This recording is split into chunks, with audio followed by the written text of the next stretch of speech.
Well, all right. Well, Aisha, if you could lead us in the Fatiha, we'll get started.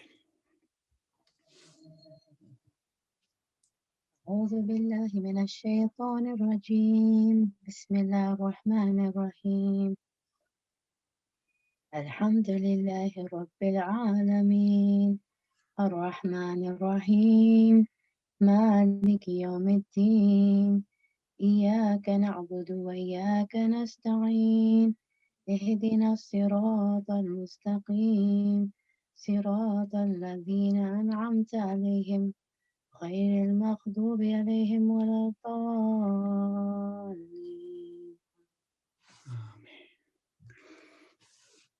Thank you.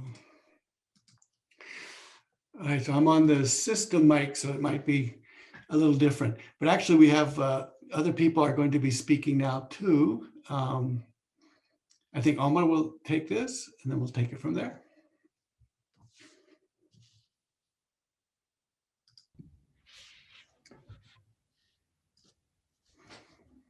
بسم الله الرحمن الرحيم والليل إذا يغشى والنهار إذا تجلى وما خلق الذكر والأنثى إن سعيكم لشتى فأما من أعطى واتقى وصدق بالحسنى فنيسره لليسرى وأما من بخل واستغنى وكذب بالحسنى فنيسره للعسرى وما يغني عنه ماله إذا تردى إن علينا للهدى وإن لنا للآخرة والأولى فأنذرتكم نارا تلظى لا يصلاها إلا الأشقى الذي كذب وتولى وسيجنبها الأتقى الذي يؤتى ماله يتزكى وما لأحد عنده من نعمة تجزى إلا ابتغاء وجه ربه الأعلى ولسوف يرضى صدق الله العظيم. By the night when he covers, and the day when he shines radiantly, and him who has created male and female, lo, effort is dispersed towards diverse end. And for him who gives and is dutiful towards Allah and believes, surely we will ease his way unto the state of ease. But as for him who hoards and deems himself independent and disbelieves in goodness, surely we will ease his way into adversity. His riches will not save him when he perishes. Lo, ours it is and the guidance. And lo, unto us belongs the latter portion of the former, and the former. Therefore, have I warned you of the flaming fire, which most wretched must endure? He who denies and turns away, far removed from it, will be the righteous, who gives his wealth that he may grow in goodness, and for none with him any favor for reward. Except as seeking to fulfill the purpose of his Lord Most High, he verily will be content. Okay, thank you. So walayla idha yaksha. So the imagery here is the sexual imagery of covering, and the layla here is the masculine. So we'll look at some of that, and this will come out in the poem. So if Klaus could read us the first poem that begins this chapter for Ibn Arabi.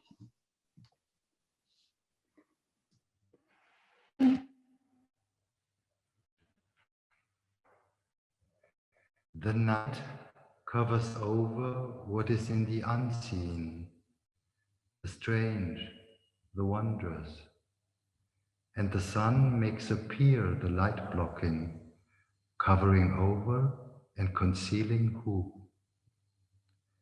And the individual, if he is a female, he does not beget a male, until there comes another to make him in the predicament of a male. Who? Effusive generosity is basis. The opposite of generosity comes not by this basis. Instead, generosity itself makes appear who. There is nothing that will suffice you but God. So be satisfied with who, as cherisher, and do not be one of those who continue to pass the night concealing inside them the who. Stand and be sustained by who, as a signpost at the top of the raised lands. And if you witness a moon as a crescent, making the rest of the moon full, a full moon is who. If the lower self wind beckons you one day on account of an imperfection, then its caller is crying out to spur you away from who. His gift is gracious favor, first and last, and not based on compensation in exchange. This is how I remember who. Indeed, the final fitting recompense in the garden is not a compensatory substitute. If it were compensation for my deeds, then I would not be someone honored by who. Thank you. So we have here a number of images are coming out, and these images are going to be related to what we will look at in how shapes and rotations of particles and entities in other worlds or other dimensions, how they manifest in places that we can see. So we'll be looking at some of those.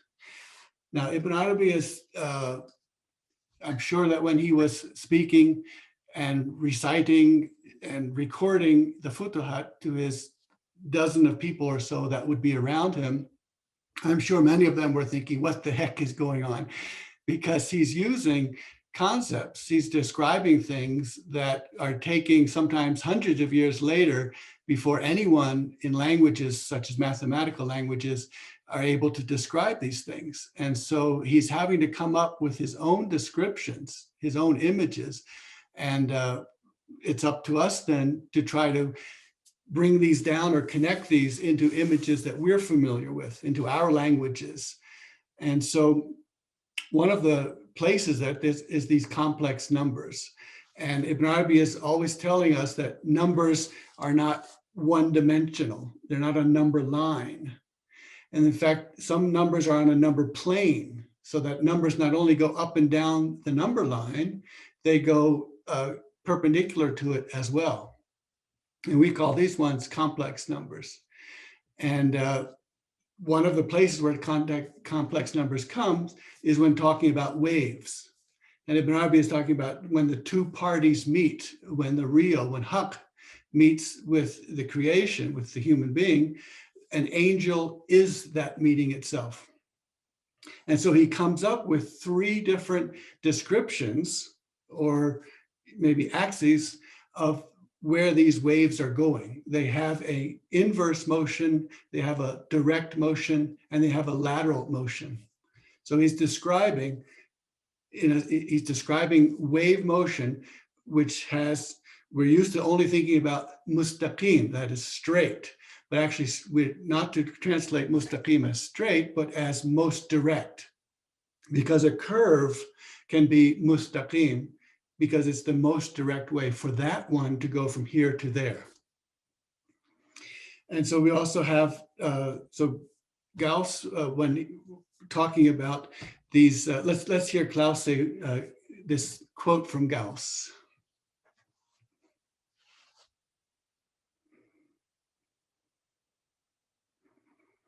Unmute the mic, Klaus, still. Hätte man +1, -1, Wurzel aus 1, nicht positiv, negative, imaginäre oder gar unmögliche Einheit, sondern etwa direkte, inverse, laterale Einheit genannt, so hätte von einer solchen Dunkelheit kaum die Rede sein können. Thank you. Yeah, we are in this Dunkelheit, we're in this darkness because we have these very poorly formed names for these places, positive, negative. So positive is good, negative is bad, and imaginative, well, we don't even need to think about that because it's all an illusion. So these are really horrible terms. And so Gauss proposes direct, inverse, and lateral. And of course, this turns out to be wonderful translation of Mankusa, Afaqiya, and Mustaqima. So Mankusa is inverse, that is the head over tails. And Afaqiya is the horizontal, the horizon, the lateral. And Mustaqima is the most direct, whether it's a curve or a straight line. It's the most direct way. So we're seeing that Ibn Arabi is himself creating these words and terms for what he's seeing. And in this case, when he's seeing in waves. And so we also have to begin to look at these. So we have number line, number plane, and then we have another thing, which is where the quaternions come in. And in physics, they're called spinors. And these are some of these spinors, some of these entities, they have to go around twice to get back to the origin. And so you will right away understand that we're talking about the strip that we've looked at, which is the first and the last, wherever you notch it, and the outward and the inward. It's one surface. So the outward is the inward, is the first, is the last. And on such a strip, this Mobius strip, as we go around it, when we go around the first time, we end up underneath, then we go around again, and then we start on top. So we have to go around twice to get back to where we started from. So keep that image strongly inside you. So these, and if you look at mathematicians and physicists talking about these things, they'll tell us that spinors, that's where we need to understand them. We need to understand what's happening with these things. So if you look at point of origin, that when we have, if you have a line, you can have a middle, a center point. And if you have a plane, you can also find the center point by this, the center between this end and that end, and then this end and that end, and that will give you a center point. And even in a sphere, you can draw all the lines and find out what's the center point of this sphere. But when you get to the next higher shape, there's not a point of origin, there's a line of origin, so that in a point, you can say that this point is the center of this ball, but at a next stage up, a hypersphere, the center of the hypersphere will be a line. So everything on that line will be in the center. And this is what Ibn Arabi talks about as the special face that every created being has, and which I call the cosmological shish kebab. So as you can see, this cosmological shish kebab is a line of origin. Everything on that line of origin is its center. So each one of these can say, I am the center of the universe. And if you've asked yourself, as Ibn Arabi is encouraging us, how is it that God can live in a heart of someone and then live in the heart of someone else? And then how can there be a special face that is the first center place, the center of all of God's manifestations? And the answer is the cosmological shish kebab. Everything on the line of origin can say that I am the center of the universe, and that what is creating and manifesting this universe is happening inside my center. And then you can say, you are the center of the universe, and everything that's happening in you is happening from the center of the universe. So you are on the line of origin, and we are all on the line of origin. So we speak about this mystically as we're all connected. You could speak about it mathematically or topologically as we are all on a point on the line of origin. Now, this is a passage that I would go over often and often for hours for the last few days. And I'll go over the passage in Arabic and then just each word stop, try to visualize, get the next clause, visualize, and go over and over and over again. And I often see it, but very rarely am I able to say, this is that, this is that, this is this. So here's the passage. So now let us cite about this alighting place. So that's the Surah number 92, Layla, the Alayl, what is connected to it. And that is the chapter that Ibn Arabi is writing.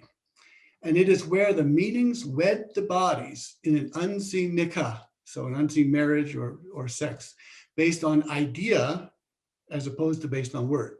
Their properties are reproduced between them, and this is the veiling curtain over the unseen hand of the divine.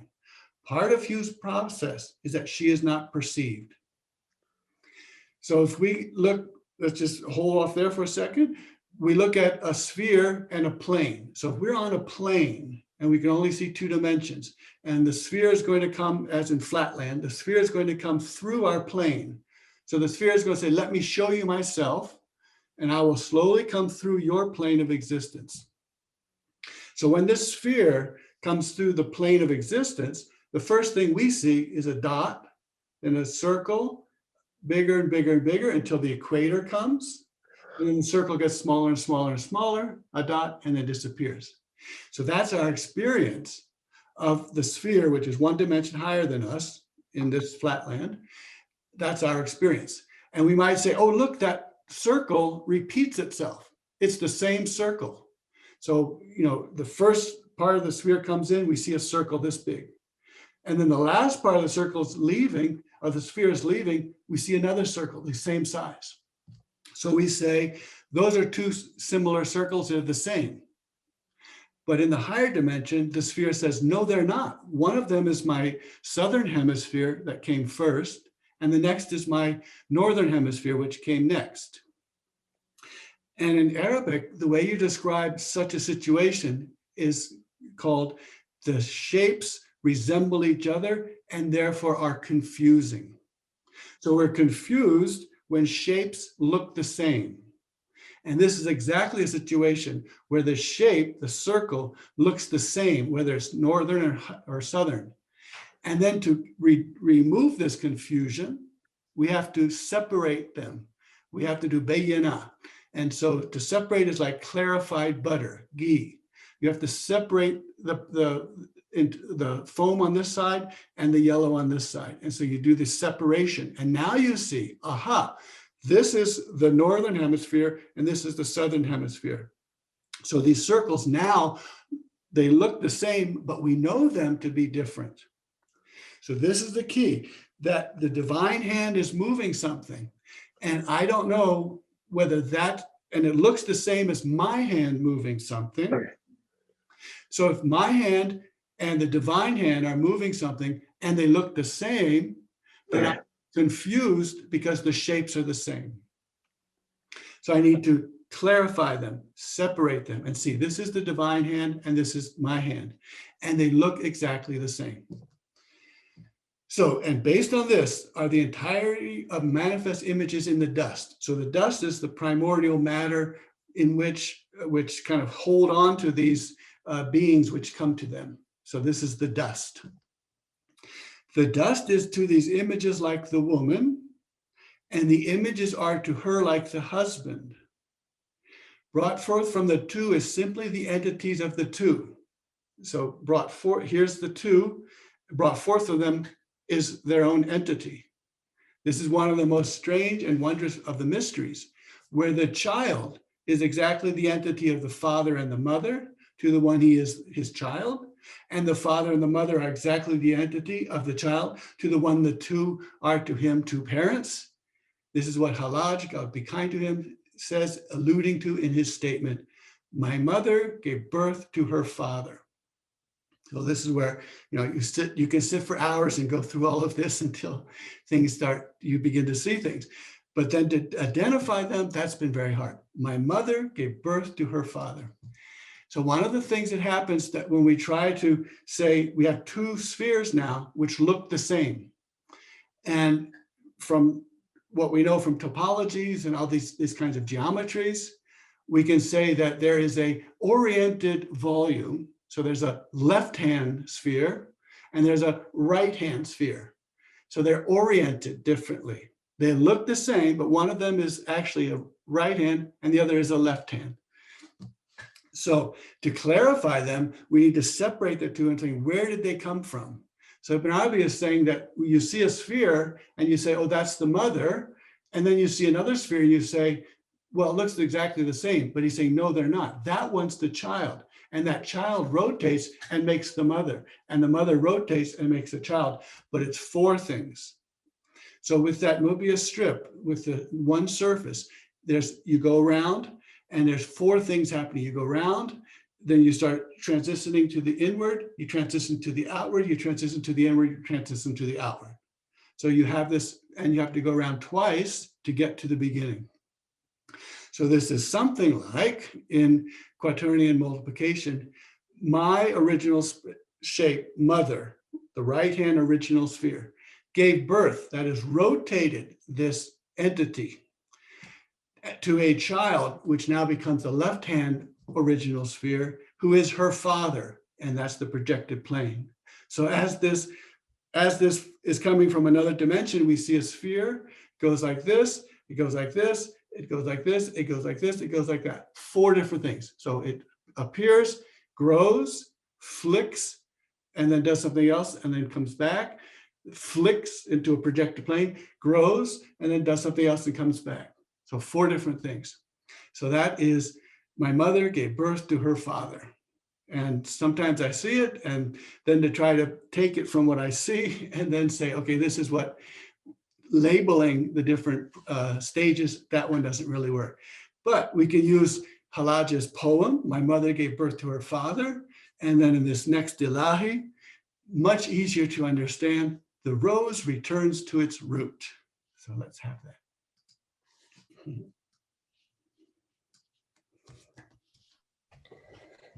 بالتاريخ الجرحي إلا الحق محمدي إلا الله إلا هو أنا الحق I am the true. Mansur loves Allah cries Anna al-Haq, I am truth. Allah loves, Mansur dies, the rose returns into its root. Within truth is only I, within I only truth. Mansur unveils the great I am, Anna al-Haq sings Ichatam. Where is east? Where is west? Where is path? Where is goal? Where is Rab? Where is Ruh? On al-Haq, I am truth. On sacred Hajj, the Wali cries, this is not the true Kaaba, nor in the east, nor in the west. The true Kaaba is on al-Haq. When did I that run my thought of earth flows into the world, heart will melt out, dissolve, unlock. I am true before creation in my arms. Will this earth sustain my way? As the cry, I am truth, with paradise evaporate. Execution, pure love, sweeter than a martyr's death. Crying out, I am truth. Allah's breath becomes my breath. Till Tariq Ajay الحق محمدي لا إله إلا هو أنا الحق I am the truth. Okay, thank you. So this Ilahi is a beautiful and easier and more delightful way for most of us to approach how some kind of sphere, some kind of point, which is either no dimension or all dimensions, manifest in dimensions which we can perceive. And when the ball is manifesting in our reality, in our plane of existence, we can't tell the difference between this one and this one. If we only could see where it came from and the process and order it came in, we would know which is which. And so in Arabic, to be confused is to have similar shapes and not be able to say, this is that, this is that. And so the right-hand sphere or oriented volume can be oriented in many different ways or more than one ways, or a left-hand way or a right-hand way. So then we look at that. Each of these entities that are coming out are manifestations of this greater entity. So if we're on the plane and the sphere is coming through us, then every one of those circles, as they get bigger and bigger, hit the equator and they get smaller and smaller, each one of those circles, each one of the different circles is the same sphere. And then when that same sphere comes and the circles look the same, two circles look the same, we don't know which one is my breath, which one is your breath. And we're not oriented because we can't see that this is an east or a westly oriented sphere. We can't see that because we are only able to see the outside in a sense. And so those who can see those say they understand where this thing that has come, that comes into our plane, where it came from and what it's doing and that it's manifesting and that each one of them is the same. So the dissolving will be there of all of these distinctions. We say, oh, this is a big circle and this is a little circle. They're not the same. Well, the circles are not the same, but the sphere that's passing through is the same. So this is, so you either come at this through mathematics or you come at this through ilahis, and just the ilahis are a lot easier, I have to say. Now, so this is, we see two things and we think that these are opposites or they're the same. And so this whole question about what is similar, what is actually different comes up here. So Ibn Arabi is moving towards another part of this enclosed fence of the 92nd Surah. They said the most vast appears in the curtain and in other than the curtain. The witness distinguishes between the two images. So when you're able to go into this most vast place, you can distinguish two images that everyone else is saying it's the same. The hand of God, my hand, it's the same. This is why one says about them, they are returned to their shortcoming. So shortcoming here means that they are returned to an n-1 dimension. So the dimension goes down one, it's a projection of a bigger reality, and they are returned to this so they can then see that this one shadow puppet is bringing more than one image out into the screen. Here there are oceans surrounding varieties of precious gems, not perceived except by each pearl diver who has a vast breath and can hold the breath for a long time, intensely passionate for the unseen. So this intense passion to see the unseen is to enter into these worlds and say which one is which and what is what. Now I have clarified for you the meaning of this tajalli, which is a night tajalli, which surrounds us a lighting place. So the night covering is a time with the sexual imagery of the unseen. So nikah or sex or marriage in the unseen. Thus its heart pulsations cannot be numerated. If I tried to recite them, the diwan would not be vast enough. Its work is strengthened by an assistant in the upper world and in this world. And there's an assistant in the other worlds in the lower one. So as we're trying to understand and see and be part of this and are passionate to dive into this ocean, we get assistance from three worlds. There is no other tajalli combining in what comes from it two opposites. So now think about this, these circles. So the one circle is here and the other circle is here. They could be one in front of the other. Or if you look at this red sphere down here, this point and this point, if I look at it this way, they're the same point. Only when the sphere rotates can I say, oh, these are two different points.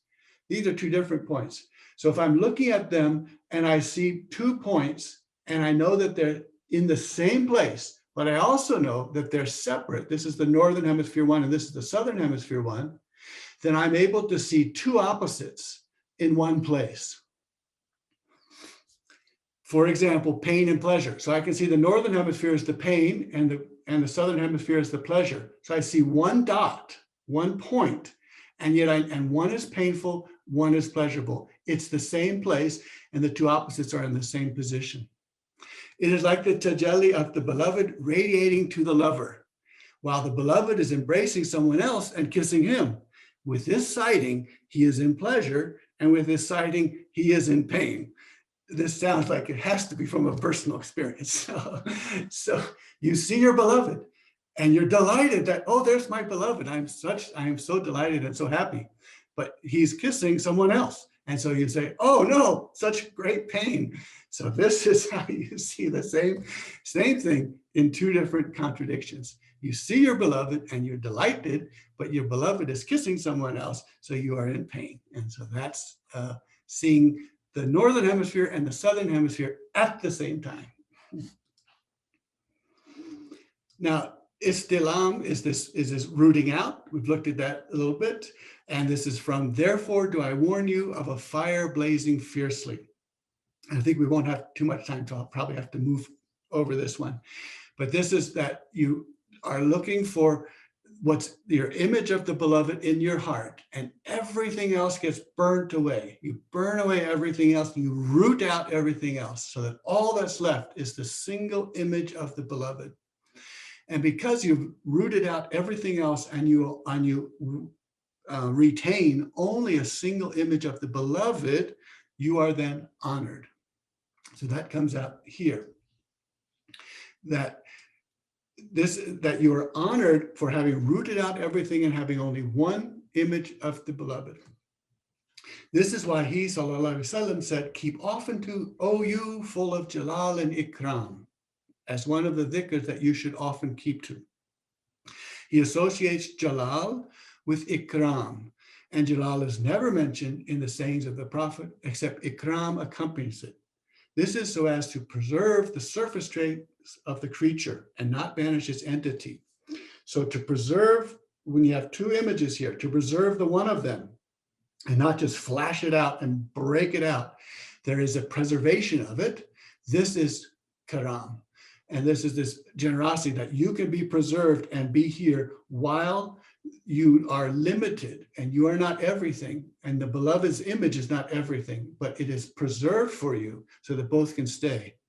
It is what the lover who is an arif recognizes himself. That is the magnification of the beloved. And he prefers the beloved side over everything. So root out, burn away everything else. I just want to stay with one image of the beloved.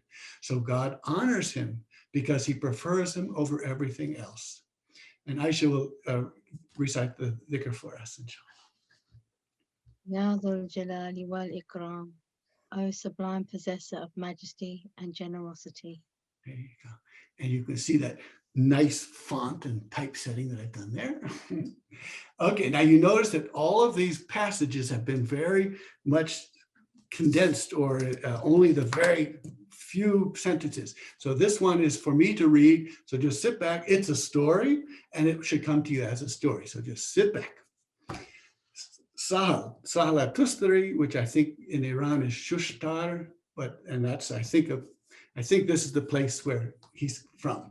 So Sahal, our teacher and our leader, although not in the same world at the same moment, said, I encountered Iblis and I acknowledged him, and he acknowledged me that I had acknowledged him. Between us, there was a discussion where we're going to try to evince the truth. He spoke to me and I spoke to him. The discussion between us advanced and the argument became prolonged to a place where I just stopped and he stopped. I was confused and he was confused. Well, at the last part was what he said to me, "O Sal, God is saying, my kindness vastly encompasses everything." So he spoke universally. "And it is not hidden from you that I am a thing." So everything, and I'm a thing, no doubt, because the word every requires encompassment and universality. And thing is the most indefinite of the indefinite nouns. Therefore, his merciful kindness vastly encompasses me. Sal said, "By God, he made me speechless. He confused me with the subtlety of the argument's thread and is vanquishing me with this verse. He understood from the verse what I had not understood, and he had learned from her and her indications what I had not learned. I just stayed there confounded, thinking desperately. I took to reciting the verse inside myself. Then when I got to his word in this verse, so I shall ordain her, the merciful kindness, the verse continues, my kindness vastly encompasses everything. So I shall ordain for her, for the ones who are aware of me and give charity, and those who are ones with faith in our signs. So this general now says, those who are aware of me give charity and faith in our signs. I became cheered. Sal said, I became cheered. And I thought, surely I bested him with my argument. I showed him that which would break his back. And I said to him, O cursed one, God has restricted her, this kind mercy, to specific categorized beings, taking her outside of that universal phrasing when he said, so I shall ordain her. But Iblis smiled and said, O Sal, I never thought that ignorance would reach such a degree in you, and I never thought you were so.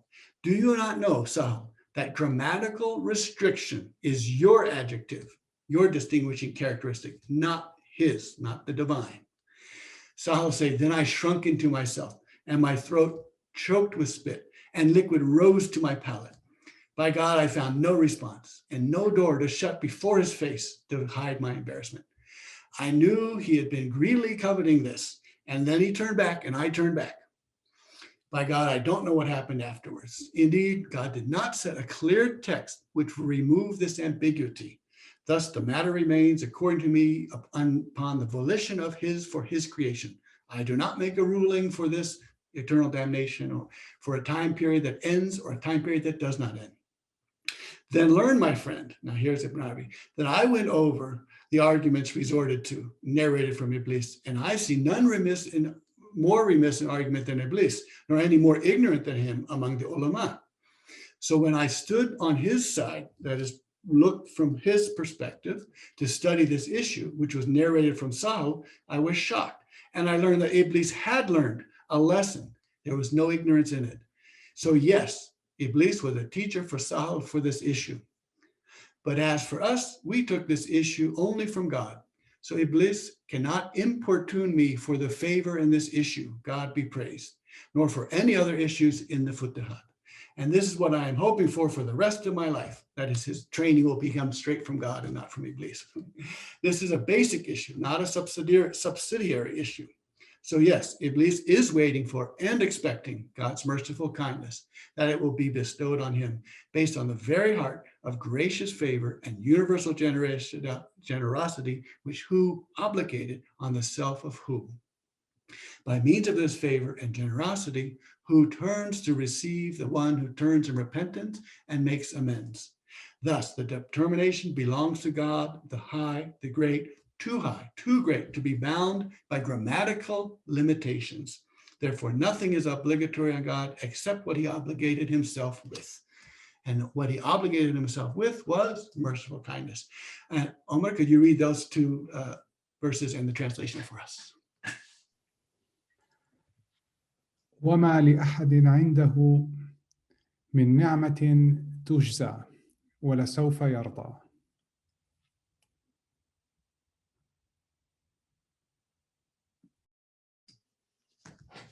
Thank you. And none has with him any favor for reward. So this is about importuning or doing something and wanting something in return. And so if I do something like do good deeds, and say, in return, in compensation, I want the garden. This is an issue. So Ibn Arabi is saying there is no such thing. There is no such compensation. Anyone and everyone will get felicity by the generosity of God, not by them doing something which forces God to do something for you. And soon they will all then attain complete satisfaction. Wala sawfa yarda. Okay. So it's kind of perhaps a strange situation where you can say that the looking at quaternions and spinors and complex planes and all of these and oriented volumes moves directly into the idea of generosity and the idea that it's not our deeds which give us, are recompensed or compensated and giving us something, but God does what God wants to do. And what God wants to do is they shall all attain complete satisfaction. So alhamdulillah, Rabbil Alameen. So thank you. Okay.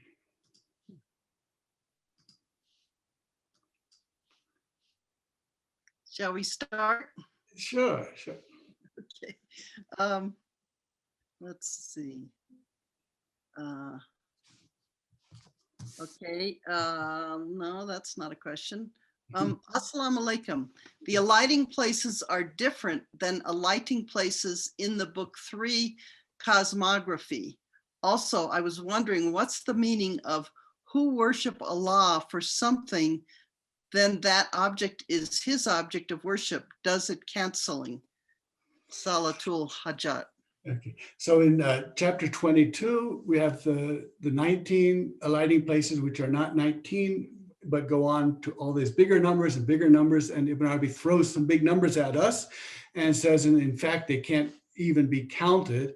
And so alighting places are, you could call them climates or terrains, certain kinds of terrains. So there are about 19 terrains in these enclosed fences. So 19 times 6, 114. So we're looking at something like that in chapter 22. And then the hadith, I think that's being referenced here, is that if you emigrated, if you left Mecca in the danger and went to Medina for a certain thing, a worldly purpose, then you get that worldly purpose. If you went there for the sake of God, then God is free then to give you whatever generosity God would like to give you. Kind of concentric circles. So well, that's why we see spirals. We know in this dimension that we see spirals as a very that elucidating place, that spirals are circles and they can have the same size, but they have also a vertical dimension as well. And so this is why we know instinctively that spirals are where we need to look, because if I look above a spiral, all I see is a circle. But when I look sideways, then I see, oh, those circles are actually a spiral. They're layered one on top of the other. And then when I see them layered one on top of the other, I can see this one's that and that one's that. But when I see them this way and they just all meld into one circle, then I'm not seeing the same thing. And then that's also the moment I can move them sideways like this, I can see 2 points which are opposites, but I see them as the same. And so I'm preserved. And that's when I see my beloved and I'm delighted, and then my beloved kissing someone else, and then I'm in pain. So that's how all of that works. Is it possible to write the Arabic terms in the slides in Arabic script in parentheses? Yeah, I can do that, and I can email that also. We can do that. So alizza is one, and lazza, some treat them grammatically as the same. So this fire which is blazing and adhering to us is also similar to adhere to this dhikr. But there are two different writings of this root, although some of the lexicons put them together and say that it's the same word. But that's a big discussion. So. Are these movements what we know as expansion and contraction in our lives? Yes, so if if we look at back to that, we're on a plane and the sphere is coming through us. If we jump up one dimension, then there is some kind of entity, which is a single entity, an Ein Wahda. And that Ein Wahda is rotating and coming into the 3 dimensions that we are familiar with. And as it rotates and shows parts of itself to us, we see different things. And so one of the things we see is that as it rotates this way, we see something getting larger and larger. And when it rotates that way, we see something getting smaller and smaller. So the manifestation of this one entity, I'm going like this, but it could also be, and it is also 0 dimension. And so it's the tiniest point which can't be seen. Or you can think of it as this huge ball. When it rotates and then comes into the plane, we see different parts of this sphere. The same way the person on the plane can't see the whole sphere at one time, can only see sections of it, cross sections of it. And you can't go from cross section to the reality. You have to go from reality to the cross section. But then when you're trained to see that this cross section represents this larger picture, then you can say things like, the breath of Ar-Rahman is my breath. And you can say things like, I don't know if it's my breath or it's Allah's breath. And you can say things like, my hand and Allah's hand. And that's when you're trained and able to see this cross section, to see that, because in reality or in this bigger picture, all of these hands are the manifestation of this one entity, this Ein Wahda. Omar has a comment. Thank you, Shuaib. Very much on the topic of things coming up from a further dimension, from a hyper dimension, and we see it one dimension less. So the sphere, the ball will start as a dot, grow, and then shrink and disappear, right? And so on. And it says we will show them our signs in the horizons and within themselves. And even this, the fact that our 3-dimensional reality can be presented exactly as it is in a 2-dimensional reality, where the 2 sides of the sphere are seen as one, and it is confusing even within the physical realm. This is true. It's called the holographic principle, which is the principle that actually reconciles quantum physics with mechanical physics, and it's becoming more and more mainstream, which actually shows that our world is a holographic projection from a 2-dimensional world. Whereas we see the ball, there it's a circle, but within the circle, within the 2 dimension are encoded the 3 dimensions. But if there is a creature there that is living in that area, which is the same as ours, it's an infinite distance away, which means it's exactly here, right? So if there is a creature there, it is seeing things in 2 dimensions while we're seeing them in a three dimensions. And further, it means that in our 3 dimensions, we can encode a 4th dimension, which is apparent in the other reality. And this is not to claim that this is what the Sheikh was talking about. No, this is all the physical reality, not that spiritual reality. But the parallels between what is here and there is like the signs. Each thing has a sign. Each thing, we will show them our signs. And I just felt I wanted to say that because it's very striking. Yes, beautiful. That's why when his word ma'ana, meaning, I use the word meaning dimension. Because everything, as you say, we see everything, it's all the same, but there's a meaning dimension that's perpendicular to all of these dimensions. So this 3 dimensions has an X, Y, and a Z axis. And then there is a perpendicular to that, there is the meaning, what it means. And so it looks the same to each person, but whoever can see the meaning knows what it really, so a meaning is then, in a sense, encoded within this action. Yeah, beautiful. Yeah. Okay, so appreciation for the term grammatical limitations. Let's go into Sal. Iblis, Sal, you should know that grammatical limitation is all about you. It's not the divine. The divine is not going to be grammatically limited. It is a beautiful one. Can you tell us more about what it means when Iblis says grammatical restriction is an adjective distinguishing characteristic applying only to humans and not God? So when we see a sphere, we are the ones who want to fence it in intellectually and say, here's the sphere. It's this and it's nothing else. And so we want to make a definition. We want to define. So we want to make a fence around it and say, this is what it is and it's nothing else. But if we were to see other perspectives and the meaning dimension, we would say, no, that thing is not the same as this other thing at all. Or we would say, this thing is the same thing as that, even though they look so different. And so we can, that's how in the mystic language, we talk about, you talk about how things are connected, how things that seem so different are really from one. And then we think, and then people say, this is the same as that. Someone says, no, it's not. This one's great and this one's not. So a kind word that is offered for God's sake to this other person, that one has tremendous volume in meaning, and yet it has in its wavelength, it's the same wave as just someone saying nonsense words. So that's how we can see that meaning makes everything different. And then meaning also says everything is coming from the same place. And so we are stuck with time trying to distinguish them and say this happens and then that happens.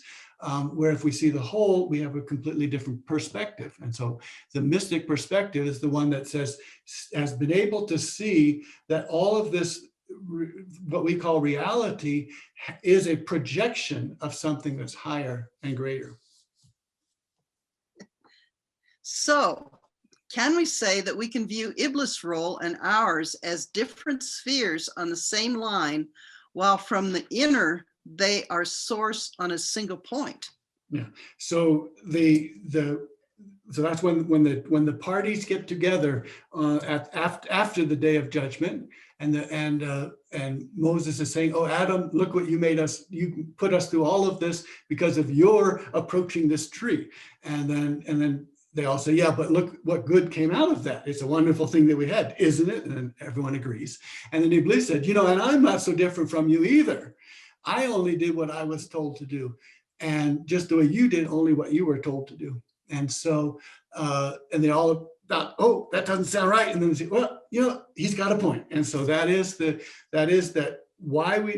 what we do is the rotation of this one entity in order to see itself in the mirror. So in order to see itself in the mirror, this one entity rotates itself, and different images manifest in this one n-1 or one down projection. So in order to see itself, it has to rotate. But to rotate, these kinds of images will come out. Some of those images will be images we like, and some of them will be images we don't like. But in the end, we'll know that all of them were for love and for mercy, and all of them will end up being with love and with mercy. And so in between, we have our drama and we have our world, things we like and we don't like, and Iblis is doing this to us and we're doing that. But in the end, the circle comes around, the circle starts, the point of the circle is the first circle and the first notch. And then the moment you make the first notch, you've made the last notch.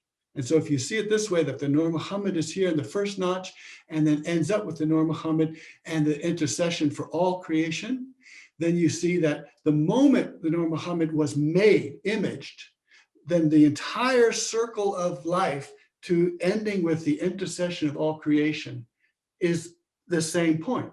And so when you see it that way, see, we're on the other parts of the circle, we're saying, oh, I only see 4 o'clock and I only see 6 o'clock. But if we could see the circle as a whole, we would know that the first and the last is the mercy, and that Muhammad ﷺ was sent as the mercy for all the worlds. And we would see that it's all going to come together and end where it began and begin where it ends. So, and I'll send the PDF to this Gmail address. Thank you. If you need the PDF, go ahead and put your email on the chat, inshallah. If everyone will benefit from the generosity, the mercy of Allah, why then religions push toward values, ihsan, doing good deeds? For example, the Quran often talks about the compensation idea. What's the point then of good deeds? Thank you for clarifying. Okay, so this is, again, with the circle. If you see the circle as a whole and you begin to talk about the mercy of the whole, you're looking at the full picture. If you're only looking at sections, then you see things differently. And in sections, it's no good for someone to me when I'm in pain. It's no good for someone to come to me, oh, you're at 4:30, you're at 7:30. Don't worry, it started out good and it's going to end good. That doesn't help me at 7:30 or 6:30. So therefore, religions, or the way to understand the manifestation of this entity in the reality that we are familiar with, they work with our language, and our language has time in it, and our language has differentiation in it, and our language has definitions and compensation and all of that. So we are told, do this to compensate, because we are, so if you think about, if we were, I mean, we're created a certain way, we have a nafs, we have a self, and that self wants things. If it didn't want things, nothing would happen. So if we just sat there, if we're 2-year-old and you don't have any sense of self, then you're not going to get any food. You're not going to go away from a hot place. You're not going to go away from a cold place and warm yourself up. You're not going to do anything. And so therefore you have a self which drives you. And so the self has to be driven. And so if the way to drive me to do certain things is to say, you will be compensated for it, that's the language that my self understands. My heart might know other languages. So the heart might know, do this for whether you're recompensed or not. God will take care of you whether you do something this way or do something that way. That could be maybe the heart language, but the self language, and it's a legitimate language, says, show me what is good for me and I'll go for that. And that's called the law, the Sharia. The Sharia is saying, this is what will help you self do things. And you'll be happy if you could do these things. Treat people this way, treat your parents this way, be generous, give charity, pray, all of these things. So that's at the level of Sharia, of that this is what the self can understand. As I see it, good deeds lead us to gradually transform into glimpsing the one. Yeah, and so and part of the happiness of the self is to say, you see, when you do something good, not only do you have something good come back to you, you see the larger picture. And that is your true, what you're really seeking is not just your selfish desires, but is your true self's desire, which is to see the divine. Yeah. Is this the one and the many hands, the drop of water in the ocean? Right, so you can separate, here's a drop of water, here's an ocean. You put the drop, now I can't see which one is the drop, which one's the ocean. There's the ocean and the drop in the ocean. And so this is how mystics begin to speak these ways, because you're trying to say how you can describe that the water has, that if there are places that I can take out and say, here is the water, it's still the same water. But when it's in the water, then it's very clear that it's all one, it's all connected, it's all the same manifestation. Right, beautiful. A few weeks ago, we saw that there's only Allah. Whoops, it just moved on me. Okay. And we human are contraction projection of Allah's being. Is that the case for jinn and shaitan? I would appreciate clarifying those ideas and to reconcile the ideas of oneness with evil. Okay, so what Ibn Arabi is doing when he says that to make this connection of love, you have to have a correlation. And so there's one category of being which has a correlation to the divine, and that is loved in that way by the divine, so that God looks at itself, himself, herself. And so that correlation is given to one species, and that is they're going to be the ones who are made in the image and flush against the image of the divine. They're the ones who understand ownership of other species, and they understand being acted from behind. And so those three correlations to the divine make us the ones that God loves and sees him, her, itself in the image that we are. Now, no other species has the thought that they own someone else. So animals don't own each other. Plants don't think I own this mineral. Minerals don't think I own these jinn. Angels don't think they own anyone. So anyone who says, I don't own anything, I'm just a creation of God. They are the ones who are not the human being. So the man and the woman, the human being, thinks that they own because they're given this divine experience of ownership. But then to make it complete, we have to say, I'm able to own, there's something about ownership in me, but I must free the slaves. And everything is telling me, free the slaves, don't have slaves, don't be an owner. So so the correlation is there so that I can be loved. And then I'm then told that the correlation is there, but you are not God. You look like God, but you're not God. So I have to say, I look like God and I look like an owner, but I am not God, and therefore I'm not going to own and free the slaves, and so on. Evil can only be understood in the context of creation. So that's the off and on and in and out. And so for Ibn Arabi uses the word good and bad. Good is existence and bad is non-existence. And so we come from the bad, we come from non-existence and enter into the good. So just being is to be in the good. Meaning dimension is the shish in the shish kebab. There it is, the shish kebab, absolutely. There you go. So that is and that's the common line. That's the thread that lines us all together. That's the thread that connects us. Yes, there he is. That's the meaning dimension. And it is a line of origin, not a point of origin. Wonderful. So Kul Allahu Ahad is doubled with Allah and Adam alayhi salam, or Nur Muhammad sallallahu wa salam, or both.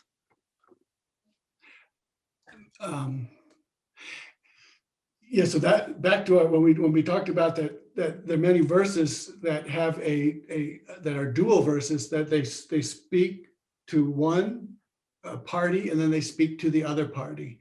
And Qul Huwallahu Ahad speaks to the party of Allah, and then the one who is Allah in the names. And so Adam and Eve are taught all of the names, so they are the names of Allah.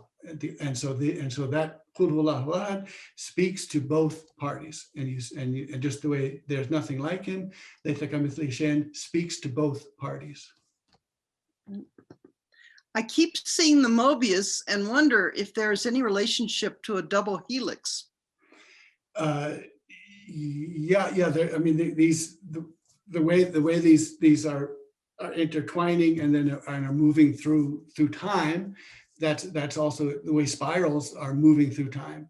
And then we did notice, I think I still have it. Yeah, that when you take the non-orientable single surface of this one here, that when you cut it once, you get a four loop. You get a loop which has four sections. And so you remember we were saying that those four sections are so important, because it's not only before you were dead, I made you alive, you will die again, and then you have eternal life. So those are four. The four are also first, last, outward, inward. And the four are also my mother gave birth to her father. Those are four. And then after you cut that, you get this. If you break that up one more time, you get this. And so that tells us that after you make a cross section of the Mobius strip twice, you get life. So there we go. Does that look like your life? There we go. Okay. Can we then say that evil is a specific rotation of the sphere, a specific projection of the being of Allah? Yeah, and so I mean, that's why I don't use the word evil, because we have good, evil, morality, and all of that. Good, bad is another way of looking at it, and so with things that we think are good and bad. So the sun's heat, the sun is one entity. And Ibn Arabi says when the launderer, when the dhobi goes to the river to wash the clothes, and so the dhobi, his face gets darker and darker in the sun. And the clothes, the white clothes that he puts out on the rock, get whiter and whiter. So he says it's the same sun, but one of them makes his face darker and makes the clothes lighter. So that's how, and so you say, well, this must be a darkening sun and this must be a lightening sun. No, it's one sun. So that's how we're trained to begin to see that one sun comes up and gives us this and gives us its opposite as well.